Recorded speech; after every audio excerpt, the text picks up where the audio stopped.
episode van Radio Scriptura, 'n potgooi van Scriptura. 2 Timoteus 3 vers 16 en 17 sê die hele skrif is deur God geasem. Die woord van God is voldoende om ons te onderrig in die waarheid, dwaling te bestry, verkeerdhede reg te stel en 'n regte leefstyl by ons te kweek. Scriptura is daarop gemik om dit vir jou te wys. Jou gasheer vir hierdie episode is Gerard van Ryn. Goeiedag almal, dit is lekker om vandag weer saam te gesels. By my vandag is Jaco daar uit die Kaap uit. Hoe gaan dit met jou, Jaco? Goeiemôre Gerrie, dit gaan goed, baie dankie. Mooi. En ons sit vandag ons reeks deur Judas voort. Dit is vir my persoonlik 'n baie verrykende reeks om so vers vir vers baie keer deur die Here se woord te gaan en te sien hoe belangrik en hoe relevant sy openbaring aan ons is. Ook wat die dwaalleraars aanbetref. Ons is in Judas besig. Ons gaan vandag kyk na Judas vers 8 tot vers 16. Ek gaan nou vir ons saam lees en hierdie gedeelte gee vir ons ook meer agtergrond oor die dwaalleraars en die oordeel wat op hulle wag en natuurlik ook 'n waarskuwing aan gelowiges in gemeentes. So ek gaan vir ons saam lees Judas vers 8 tot vers 16. Tog besoedel ook hierdie mense net so in hulle dromery die vlees en verag die heerskappy en laster die heerlike wesens. Maar toe Michael die aartsengel met die duiwel in woordestryd was oor die liggaam van Moses, het hy geen oordeel van lastering durf uitspreek nie. Maar hy het gesê, die Here bestraf jou. Maar hierdie mense belaster alles wat hulle nie ken nie, en alles wat hulle soos die redelose diere op natuurlike wyse verstaan, daardeur gaan hulle te gronde. Wee hulle, want hulle het die weg van Kain bewandel en omloon hulle self in die verleiding van Biliam gestort en in die verset van Korag omgekom. Hulle is skandvlekke in julle liefdemaaltye, wat sonder vrees saam feeshou en hulle self voer, waterlose wolke deur winde rondgedrywe, bome in die nasomer wat sonder vrugte is, 2 maal gestorwe, ontworteld, woeste golwe van die see wat hulle eie skandes laat opskuim, dwaalsterre vir wie die donkerheid van die duisternis vir ewig bewaar word. En Henog, die 7de van Adam af, het ook teen hulle geprofeteer en gesê, kyk, die Here het gekom met sy heilige 10.000-talle om gerig te hou oor almal en al die goddelose mense onder hulle te straf oor hulle goddelose werke wat hulle goddelooslik gedoen het. En oor al die harde woorde wat die goddelose sondaars teen hom gespreek het. Hulle is murmureerders wat oor hulle lot kla en volgens hulle begeerlikhede wandel en hulle mond spreek trotse woorde terwyl hulle mense vlei ter wille van die voordeel.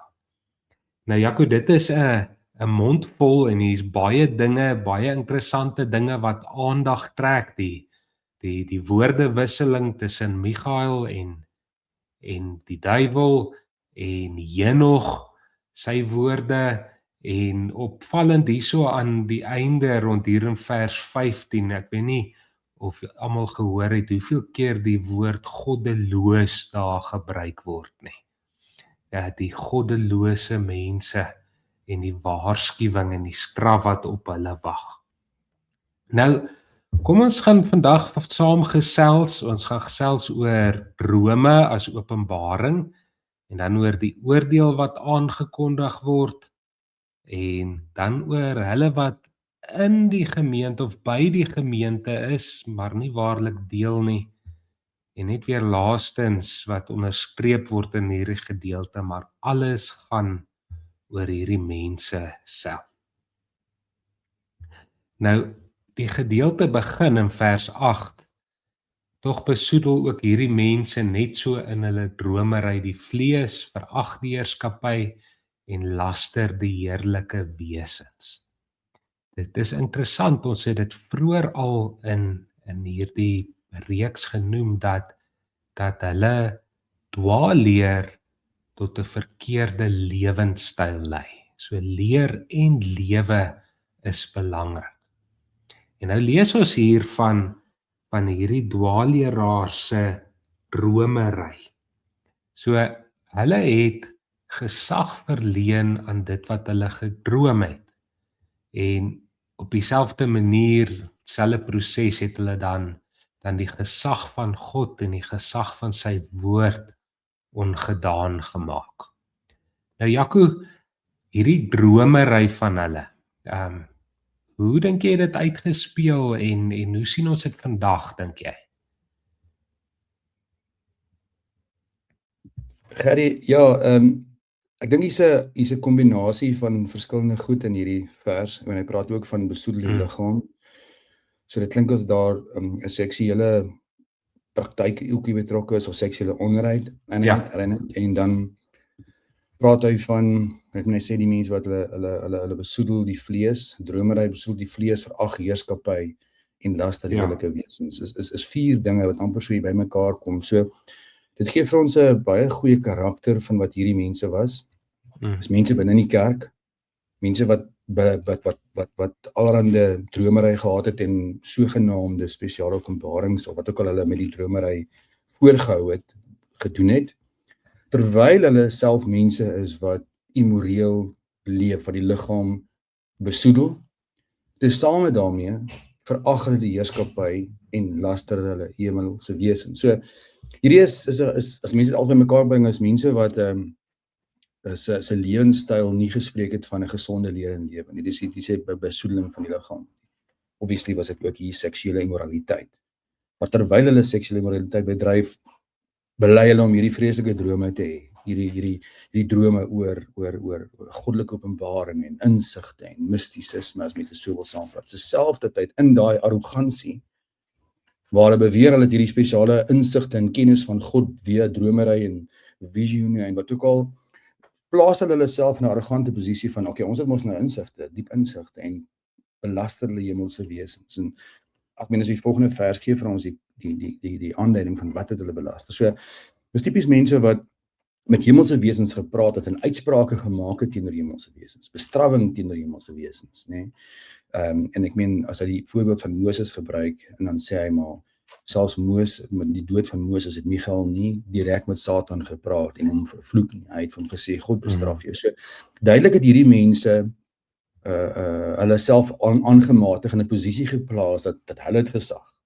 Hulle het die dromery, hulle is hoogmoedig, hulle ken alles, hulle het al die pag van die kennis, hulle het geestelike insig en weens hulle geestelike insig en hulle dromery het hulle die posisie om laster te spreek en te vervloek en oordeel uit te spreek, selfs teenoor die Satan en demone, né? Gekombineer met 'n immorele lewe. Nou kom ons maak dit baie prakties van vandag. Ons weet van baie van hierdie kerke waar hierdie duiweluitdrywing en bevrydingstipe ding plaasvind. Die duiwel word bestraf. En ek het al video's gesien en selfs in my vroeë jare toe ek in die charismatiese kerk was. Ons vervloek jou Satan, en dan word die Satan gebind en in die hel ingegooi. Ja, nee, ons bind jou. En die demone word sommer gevloek. Sleg gesê en al daai goede, né? En terwyl dan sien ons later, hier val die pastoor, die predikant in immoraliteit. Jy weet, hier het hy 'n buitegeegtelike verhouding, hier skei hy met dit en dat. Ek bedoel, onlangs het Ad Boshoff stilletjies geskei van sy vrou. Jy weet, hy's in die middel van hierdie tipe beweging nou. Ek noem maar nie die naam, ons Bybel noem ook name, maar dit is die prentjie, dink ek wat ons hier sien. Ja, die moeilikheid met drome as jou bron van openbaring is dat jy niks het om dit aan te toets nie. Dat niemand anders kan sê wel, dit is nie so nie. En dis dan interessant hoe hulle steun op hulle drome. Nou natuurlik, hulle drome sê maar wat hulle wil hê. En dan hulle steun op hulle drome lei tot hierdie 3 dinge wat jy nou genoem het. Die losbandigheid, die veragting van heerskappy en die lastering teen die hemelwesens. En ek is bly jy het ook die lyn getrek na wat ons vandag sien, want almal wat die duiwel bestraf en hom bind en sleg sê dis nie ons plek nie, dis nie waartoe ons geroep word nie. En daarom is dit vir ons so belangrik om vas te hou aan die gesag van God se woord. Hy het homself aan ons geopenbaar in sy woord, iets wat almal kan lees, iets wat hy duidelik maak deur sy gees, die verstaan daarvan, en daarom is dit toetsbaar. Dis nie, hier kom hierdie een ou na ons toe en sê, hierdie is wat God nou sê nie. Dis in elk geval waarop die moslim geloof gebou is, op Mohammed wat kwansyds hierdie drome gehad het, dan hom nou presies geopenbaar is wat hulle moet glo.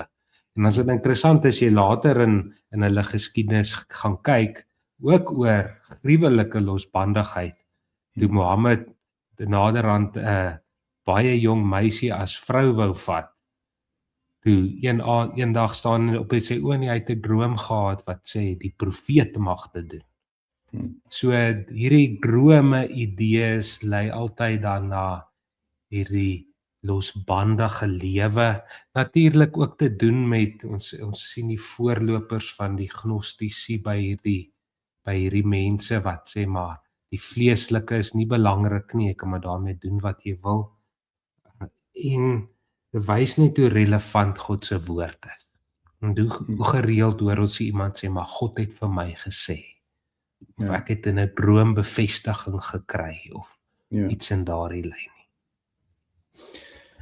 Ja, as ek net 'n bietjie kan byvoeg, Gerry, ek onthou in my jong dae, ek weet nie of jy die boek ken nie, maar die boek was vreeslik gewild. Dis soke, ek was seker in die omgewing van 20 daar rond, tussen 20 en 25 dink ek daar iewers. Toe daar 'n reeks boeke uitgekom van Frank Peretti. Ek weet nie of jy al gehoor het van sy boeke nie. En hy het hierdie boeke geskryf wat sogenaamd die geesteswêreld vir mense oopgemaak het en hierdie oorlog uitgebeeld tussen God en demone. Dit het 'n vreeslike obsessie. Nou ek het daai boeke gelees. Dit het my geweldig aangegryp op daai tyd, nê. Dit was geweldig grafies en dramaties uitgebeeld van die stryd wat daar sogenaamd is. Nou ons weet die Bybel sê vir ons daar is hierdie stryd, maar die effek van die boeke is dat mense oral duiwels begin sien het, nê. Ek kan onthou in die boek het hy prentjies uitgebeeld van daar, as jy in 'n vertrek insit, dan sal 'n duiwel op die deur sit, of daar in die hoekie is 'n demoon weggekruip, en alles was 'n duiwel, alles was 'n demoon, alles was seksualiteit, misdrywe was 'n demoon, alles was demonies, en jy moet die hele tyd bewus wees daarvan, en in hierdie oorlog leef met hierdie goed, né? En dit het tot gevolg gehad in daai tyd, en onder ons jong groep van daai tyd, dat jy so obsessief geraak het met die goed, dat elke ding wat jy gedoen het, was die bestrawing en die aanspreek van die duiwel, né? En dit is die gevaar van hierdie drome en visioene situasie. Ons is nie veronderstel, ons is mense, ons is swak mense, ons is selfsondige mense, ons is nie veronderstel om ons besig te hou met engele en magte nie. Christus is die oorwinnaar, dis wat Kolossense vir ons uitbeeld.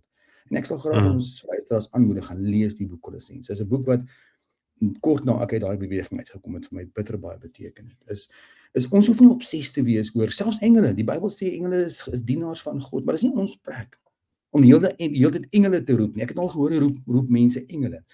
Engele kom, vergader julle om ons en beskerm ons. Dit is nie ons plek nie. Ons dien Christus, hy is ons hoof, ons staan onder hom. En hierdie obsessie en dan hierdie magstryd wat met ons besig is, lei tot hierdie tipe denke wat hier in Judas ook was, dat die duiwel moet almekaar bestraf en hy's oral in, en ons moet hom doodmaak en ons moet hom veg, soos 'n regte oorlog. En dit is wat hier gebeur het. En net ietsie oor die arrogansie, oor die bestraf van die hemelwesens ook. Wat hier gebeur is, jy kan jouself indink, as jy iemand is wat glo, jy kry die hele tyd hierdie insigte van God, hierdie diepe insigte, en dit is maar baie keer met hierdie tipe gawes in hierdie tipe kerke, is dat ek het hierdie gawe, né? Nie almal het hierdie droom, visioen gawe nie, ek het, en ek sien dinge wat jy nie kan sien nie. So waar sit dit jou? Dit sit jou op 'n hiërargie bo almal, want jy het nou insig in die geesteswêreld. So skielik raak jy die suiwer van die wêreld, of die suiwer van mense, of jy is die commander of God's angels, tipe van situasie. En so, dit plaas jou in 'n posisie van, ek kan praat soos ek wil, en sê soos ek wil teen hierdie goed, want ek het mos nou 'n insig van God gekry. God het my as sy spesiale agent aangestel, en ek kan hierdie goed so konfronteer. Op so 'n manier, is die arrogansie wat hier lei. Nou kan ek mos met hierdie demone veg, want die Here het mos vir my gesê. Jy het hierdie spesiale insig. Ek gee vir jou 'n droom oor hulle. So nou is jy's my engel, my Michael amper. Ek en Ja. jy weet, dit het gebeur met die tipe ongesonde Mm. drome. Dit maak ons arrogant en ons dink ons kan hierdie goed weg. Ja, dit is aan die een kant hierdie gedagte ek is nou onaantastbaar en aan die ander kant 'n vermindering van die duiwel se mag. So asof die duiwel niks aan jou nou kan doen nie. Ja. Nou ek dink almal wat saam luister moet maar net mooi verstaan. Ons sê nou nie die duiwel is almagtig en hy kan enigiets doen nie, maar hy loop tog rond soos 'n brullende leeu. Hy agtervolg die kerk. So hy het mag. Ja. Maar nêrens in die Bybel kry ons die opdrag om so in die geesteswêreld nou in te klim en te bestraf en te bind en dis die hartseer wat ons by hierdie dwaalleraars sien. Hulle matig hulle dinge aan wat selfs die aartsengel Michael nie gedoen het nie. Ja. Ekskuus,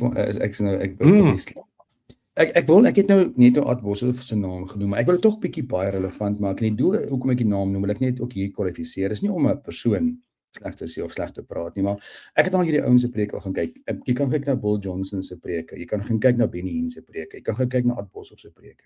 Dis 'n vreeslike groot uitsprake. Hoogmoedige, vreeslike groot uitsprake. We are the conquerors. We will make the kingdom come.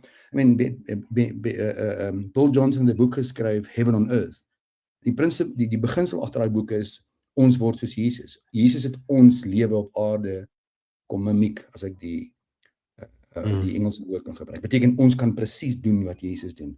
So soos Jesus die duiwels aangespreek het daai dag, gaan weg jy Satan. Ek stuur jou in die varke in, of whatever, soos Jesus met hulle gepraat het, en hulle voor hom gebuig het, beweer hulle, het Jesus die lewe wat ons nou gaan leef, in Kingdom Now, hier, kan mimiek, nee. En dis die arrogansie, wat dan obviously natuurlik daarna lei, want die duiwel buig nou voor my en jou, soos hy voor Jesus gebuig het, verstaan jy? So ek kan met hom praat soos Jesus met hom gepraat het, en dis wat jy in hierdie tipe predikers, en hierdie tipe teologie sien, wat in hierdie kerke figureer. Dis 'n vreeslike arrogante, hoogdrawende, groot uitsprake, want ek is mos God, ek is mos nou 'n klein Jesus, ek kan praat soos ek wil, ek kan die Satan selfs hel toe stuur, jy weet. Eendag het ek met 'n predikant gaan praat wat ons op startorganisasie ontmoet het oor hierdie goed, want ek het hom gesien hierdie goed te doen. En toe vertel hy vir my hoe hulle time travels doen. Hy is in 'n bekende hy's in 'n bekende kerk gewees hier, een van die bekende charismatiese kerk hier naby my. Toe vertel hy vir my hoe hulle time travels in die gees doen in Afrika in, jy weet, om oorlogvoering te doen en allerlei goed. So dis waartoe hierdie tipe goed gaan. En dis wat ook hier in hierdie tyd afgespeel het. En ons word gewaarsku daarteen. Ons is nie so groot as wat ons dink nie. Ons moet onder Jesus bly.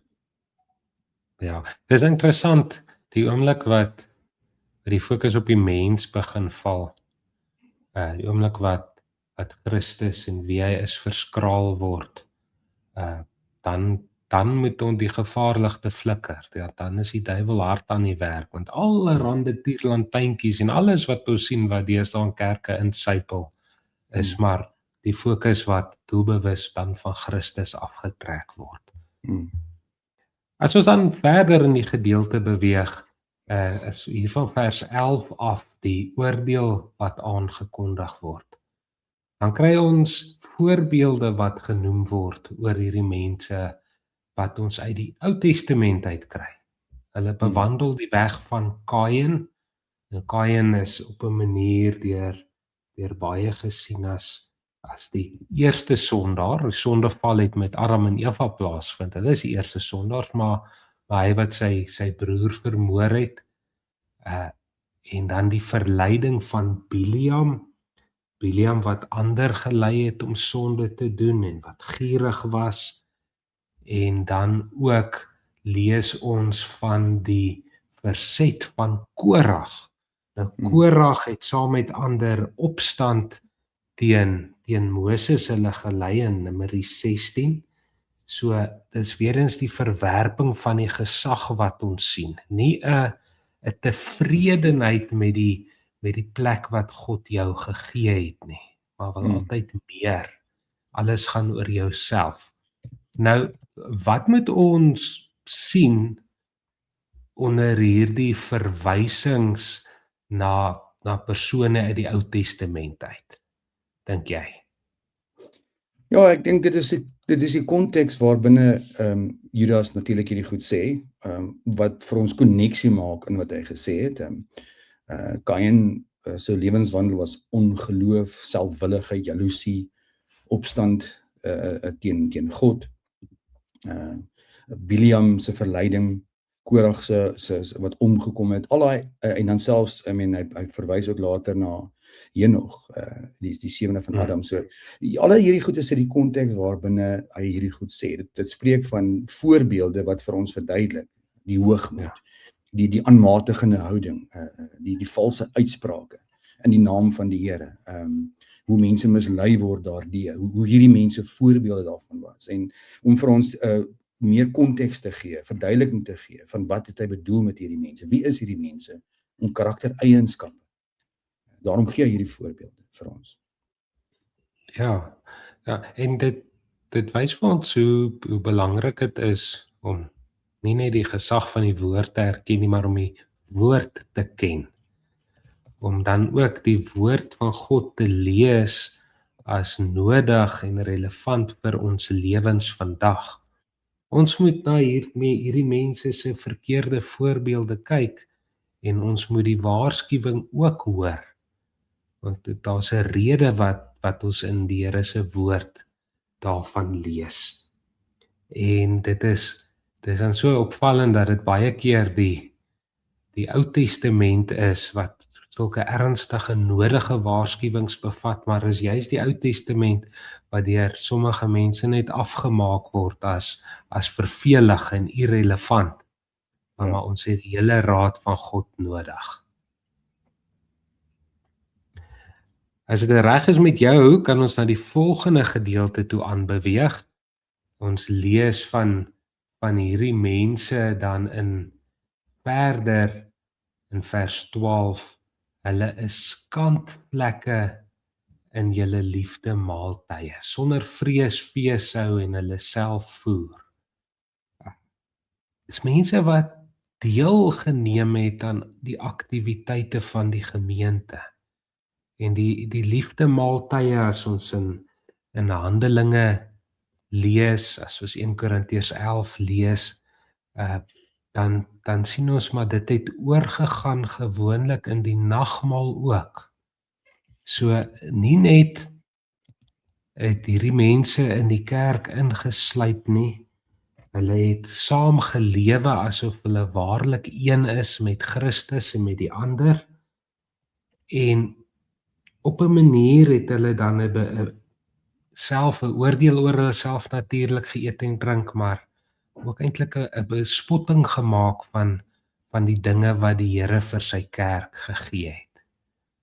Nou mens dink aan 1 Johannes 2, waar ons gewaarsku word van hulle kom uit ons eie geleedere, maar hulle is nie van ons nie.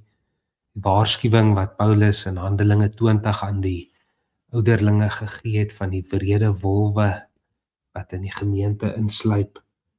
En dit is net hartseer as mens dan sien hoe hierdie mense so 'n plek inneem in die gemeente, en dikwels gebeur dit sonder dat ander dit agterkom of nie baie ernstig daarop reageer nie. Dalk ter wille van die liewe vrede stil bly.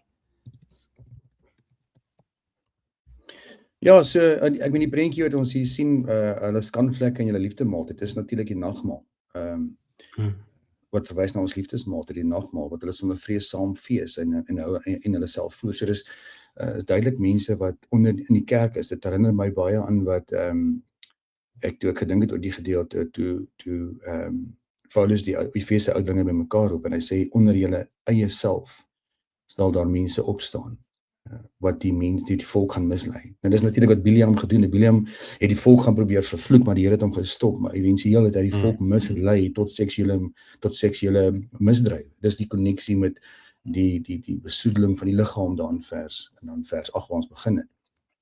So Bileam het die vervloeking idee daar beet gehad, maar hy kon dit nie doen en eventueel dat die volk tot seksuele misdrywe mislei, en dan sit, dis die voorbeeld van Bileam wat onder die volk was, en so sit daar ook leiers vandag in die kerk, wat ouderlinge, diakens, predikers, evangeliste, noem hulle wat hulle noem, selfs individue wat leiers 'n plekke in het, wat mense mislei met allerhande valse leer.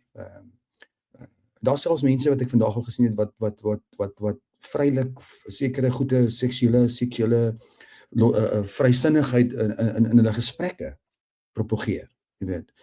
Daar's boeke, en ek gaan nou nie name neem, die boeke geskryf oor seksualiteit. Ek het onlangs 'n baie lelike meme gesien van 'n sogenaamde gereformeerde prediker in Amerika wat hierdie tipe losbandigheid promoveer, dat daar 'n sogenaamde vrysinnigheid rondom seksuele uitsprake kan wees.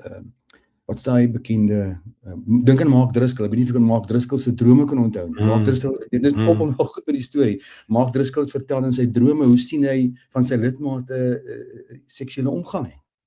God kom wys hom glo hoe van sy lidmate buiteegtelik lewe, deur vir hom drome te wys, hoe mense seksuele omgang. Sulke tipe goed, jy weet. En dan sit hulle aan die maaltye, hulle sit aan die nagmaal, so is binne in die kerk, hulle is deel van die gemeenskap van die heiliges. En ons sien tog hierdie goed, so baie vandag, né? Uitspeel in ons samelewing. En dit is alles ten doel om die Here se kinders te mislei, want daar's onkundiges en die kleintjies, soos wat Jesus gesê het, wie hulle wat een van hierdie kleintjies laat val, né? Hierdie mense is onder ons en leef in die kerk, en hulle bring 'n valse vrysinnigheid. Ek meen, vat die boek van Hooglied, jy weet. Die boek van Hooglied sal baie keer misbruik vir sogenaamde seksuele vrysinnigheid, jy weet. Terwyl daar baie groter boodskap agter die boek Hooglied is, jy weet. Natuurlik het dit sê dit seker iets daaroor ook, maar sulke tipe dinge word gebruik en eventueel volg kinders van die Here dit. En hierdie misleiers, hierdie dromers, ek dink dromers beteken ook dalk meer hier net as mense wat letterlik drome kry. Ons praat maar van mense wat sulke snaakse ideologieë en teorieë en filosofieë uitpraat, nie, as dromers. Hulle is baie in hulle kop besig met allerhande idees, buite Bybelse idees. Het sy of dit nou 'n fisiese droom is, maar of dit 'n simboliese droom is. En hierdie tipe goed word by mense ingebring en dit klink so goed. Ek dink ek kan nie onthou wat 'n boek skryf Paulus nie, ek probeer nou onthou, die vers kom naby op.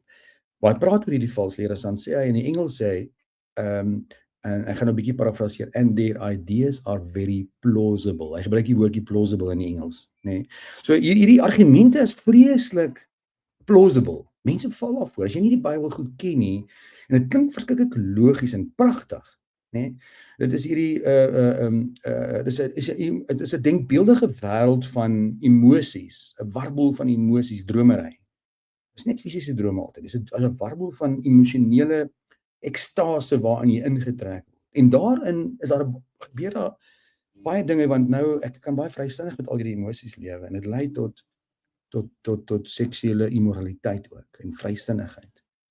En hierdie mense is deel van ons maaltyd. Hulle sit aan die tafel, hulle is deel van die gemeenskap van die Heilige, hulle is in die kerk. Ek dink hierdie gedeelte wys vir ons weer eens hoe belangrik die rol van ouderlinge is om 'n gemeente teen hierdie tipe dwaling te beskerm. Nou, ons het ongelukkig die geneigtheid om veel eerder stil te bly oor iets, die vrede te wil bewaar en te hoop dat iets net weggaan selfs. Maar ons ouderlinge word geroep om met groot vrymoedigheid die gesag van Christus te bedien. En ek dink dit gee ons goeie motivering en aansporing is wanneer ons so iets sal moet hanteer, dan is dit nie ons wat dit self doen op eie gesag nie, dit is die Here wat ons stuur en ons die krag daarvoor gee. Daarmee saam ook natuurlik hoe belangrik geestelike onderskeidingsvermoë is. is dat ons nie sommer maar net na enige ding luister wat goed klink om te hoor nie, maar dat ons alles aan die Here se woord sal meet. En dit gaan vra dat ons moet besef, hierdie waarskuwings teen dwaalleer en dwaalleraars wat kerke inkom, is nie net vir die ou tyd gegee nie, is nie net vir die Bybelse tyd gegee nie, dit gebeur vandag steeds. Ons moet nie dink wel, ons het nou verder as dit gegroei en ons het nie meer hierdie uitdagings nie. Dieselfde dinge waarteen ons ook gewaarsku word. Nou Jaco, ek dink ons kan in die laaste plek, hierdie laaste vers 16 onderstreep maar, dat alles vir hierdie mense oor hulle self gaan. Hulle is murmureerders wat oor hulle lot kla. Hulle wandel volgens hulle begeerlikhede, ons skryf weer die losbandigheid. Hulle mond spreek trotse woorde terwyl hulle mense vlei ter wille van voordeel. So hulle sal enige iets doen en enige iets sê net om te kry wat hulle wil hê. Nou, ek dink dit is belangrik as ons hierdie hele gedeelte lees, veral omdat ons hom so stuk vir stuk deur Judas gaan om onsself net te herinner, maar die oordeel word oor hierdie mense aangekondig. Wee hulle. So die uiteinde, dit wat op hulle wag, as hulle self nie sou bekeer deur die Heilige Gees se werking nie, is die ewige oordeel. Ja. Nou, hierdie selfgesentreerdheid wat ons onder hulle sien, sien mens ongelukkig baie in die wêreld vandag ook. Nie noodwendig op grond van eie idees of valse openbarings nie, maar mense wat lewe asof alles om hulle self draai. En op die ou einde moet God maar by hulle planne inval. En nie andersom nie. Ja, net voor jy, ek wil tog aansluit daarbey, maar stap terug te neem, deur net bietjie te kyk na die karaktereienskappe wat Judas hier van hulle gee, wat nogal baie beskrywend is, né? Ja. Skanvlekke, sonder vrees. Hulle het geen heilige vrees vir die Here en dis hoekom hulle dit goed doen. Waterlose wolke is nogal 'n groot betekenis. Ek meen jy sien 'n wolk en hy's so dik en grys, dit het soveel belofte van reën, maar daar kom geen reën uit nie. So hulle is vol beloftes, hierdie groot uitsprake, maar daar's niks binne nie. Hulle word deur winde rondgedryf. Nou, as jy die tipe kerke volg of die tipe teologie volg nou, dan sal jy sien as elke 5 jaar of ek noem dit 5 jaar, nuwe dinge, want die vlees moet tevrede gehou word. Die vlees raak vervelig. So dis aanhoudende nuwe praktyke, snaakse praktyke, nuwe idees rondom dromery wat moet uitkom. En as jy kyk ook na, hulle word deur winde rondgedryf. Weer eens pas aan by die kultuur van die tyd. Bome sonder vrugte. Ons weet die Bybel leer vir ons, aan jou vrug sal jy geken word. So wat is hierdie vrug? Vrug van die Heilige Gees. 'n nederige, Christus gesentreerde onderdanigheid aan Christus. Hulle is woeste golwe. Nou hierdie woeste golwe idees is hoe moeilike omstandighede later die skuim laat uitkom, nee. Ek meen, dit kom by baie predikers wat hierdie tipe wêreld beleef val. En dan is die skuim wat na vore kom. Dwaalsterre. Nou ek dink hier is 'n koneksie met die gevalle engele wat dwaalsterre was. En so hulle word gedryf deur dis is lering van demone, doen Paulus op 'n ander plek. Jy weet, dis valse lering wat deur die duiwel aangevuur word. En hy sê ook hulle is double dood. Hulle is twee double dood. So hierdie mense is dood, hulle is dood in hulle sonde, maar hulle gaan ook die ewige dood tegemoet. En dit kom alles by hierdie arrogansie uit waarvan jy praat, hierdie grootheid waarvan jy praat. Wat tot hulle oordeel. Hierdie mense is baie sterk veroordeel. As jy kyk na, ons het gedoen in ons vorige episode, is dit vers 5 tot 7 dink ek, want ons begin by 8. Daar praat dit baie van die oordeel wat oor hulle uitgespreek is. Die oordeel wat na toe kom. Petrus praat ook daaroor. Hierdie mense is veroordeel, is bestem vir die dag van die dood. So is skrikwekkend om te besef dat ons hierdie mense in die kerk wat hierdie dinge doen, en ons moet die gelowiges moet onderskeiding hê. Hulle moet die woord van God leer. En Paulus skryf elders, hy sê die woord van God is moontlik om jou wys te maak, om die wil van God te ken, om te kan onderskei. Deur die lees van God se woord word ons toegerus om hierdie tipe goed te sien. Ja, jy het nou weer verwys na die woord skandvlekke in vers 12, hulle skandvlekke by julle liefdemaaltyd. Daardie woord wat met skandvlekke vertaal is, beteken letterlik versteekte rotsriwe. As jy daardie dae het hulle nie al hierdie tegnologie gehad wat al skepe alles onder die water kon sien. As jou skipie so rotsrif sou tref, dan gaan hy sink. So reeds in die woord lê daar dan 'n waarskuwing al aan gelowiges om weg te bly van sulke mense af. Ja. Ons het vroeër in ons reeks ook bietjie gepraat oor Henog.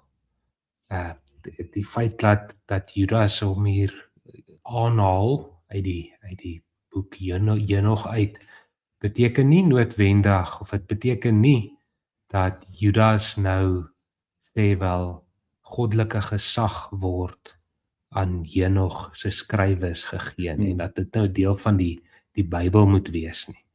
Dis maar 'n skrywes wat bekend was onder die gelowiges toe. So dit die punt wat gemaak word mooi onderstreep. Ek weet nie of jy iets daaroor wil bysê nie. Ja, ek is bly jy bring dit op. Ek het nog gedink ons moet ietsie sê daaroor want dit word baie keer misbruik. Ja, julle sê daar's net hierdie tipe boeke, maar wat nou van die wat so na die apokriewe verwys, nê. So ek meen ons moet dit wys my iets van die karakter van die Bybel. Dink aan die Koran. Die Koran is Mohammed wat daar op 'n berg gaan sit en die Bybel word aan hom gedikteer, woord vir woord. En hulle beweer ook dit is soos goue plate uit die hemel het geval na hom toe. En hier sit ons met die Bybel wat in konteks geïnspireer is deur die Heilige Gees, uitgeasem deur die Heilige Gees, deur 'n persoon. En soos hy histories die verhaal vertel, roep hy Henog op. Hy sê maar selfs Henog het hieroor gepraat. Nou, dit maak nie die boek Henog geldig nie. Dit sê nie daar was 'n historiese persoon wat ook iets hieroor te sê gehad het. So dis asof ek nou sou iets skryf en ek sê ja, maar Piet het ook so iets hieroor gesê. Beteken nie en Piet is miskien 'n ou wat dalk kriminele dade gedoen het. Beteken nie ek gee nou waarde aan Piet se lewe nie. Ek haal net iets aan wat ek kan sê, maar Piet het ook so gesê. Jy weet, of Piet, daar het 'n dag iets gebeur waar Koos dit gesê het, as ek dit nou in my boek sou skryf. So ek probeer net illustreer dat ons kan nie hieruit nou sê ja, ek het die boek van Henog is 'n geïnspireerde boek nie. Dit wys wel vir ons dat die Here, die God oor alle tye is en hy weet selfs hy weet alles wat oral gebeur. En hy het met selfs woorde van Satan wat aangehaal word in die Bybel. Beteken dit nou dat Satan se woorde is nou heilig? Sonde word aangehaal in die Bybel. Beteken dit God praat sonde goed? Nee, hy vertel vir ons iets. Hy besig om vir ons 'n verhaal te vertel en ek dink hy doen dit presies hier ook sodat die Bybel soos 'n werklike God geïnspireerde historiese boek ook is. As ek historiese boek bedoel ek nie 'n boek wat dood is nie. Ek dink jy verstaan wat ek bedoel. Maar dit is 'n ander karakter wat ons in die Bybel kry. As jy kyk na al die ander geskrifte van die wêreld, die Book of Mormon, die Hindu se Bhagavad Gita's en die Mohammed se Koran is dooie boeke wat nie so lewendig binne in die konteks van die wêreld leef nie. Jesus het in 'n konteks gekom en daai konteks word beskryf in die Bybel. Net so het Judas geskryf in 'n konteks en hy haal selfs iets lank voor terug aan wat 'n persoon waarheid gepraat het. En dat Henog gesê het die mense word veroordeel. Ja. So Jaco, ons kan nou al weer 'n klomp ure sit en gesels, maar ek dink ons gaan tot 'n einde kom met hierdie gesprek nou. Hoe treffend is die Here se woord nie. As ons hierdie waarskuwing hoor en besef hoe belangrik dit is om die woord te ken en om met groot vrymoedigheid ons geloof uit te leef en om op ons hoede te wees. En mag die Here ons almal wysheid daarvoor gee. Want die duiwel en sy magte is aan die werk. Hulle weet die eindoordeel kom, klaar oorwin deur ons Here Jesus Christus. Nou het ons die roeping om vas te staan in die waarheid. Ons hoop en vertrou dat hierdie episode ook waarde het vir almal wat gekyk het en geluister het. En ons vra julle voorbidding ook vir Skriptura se bediening en wees verseker van ons gebede ook vir alle gelowiges dat ons naby aan ons Here sal bly. Ons gesels weer 'n volgende keer saam.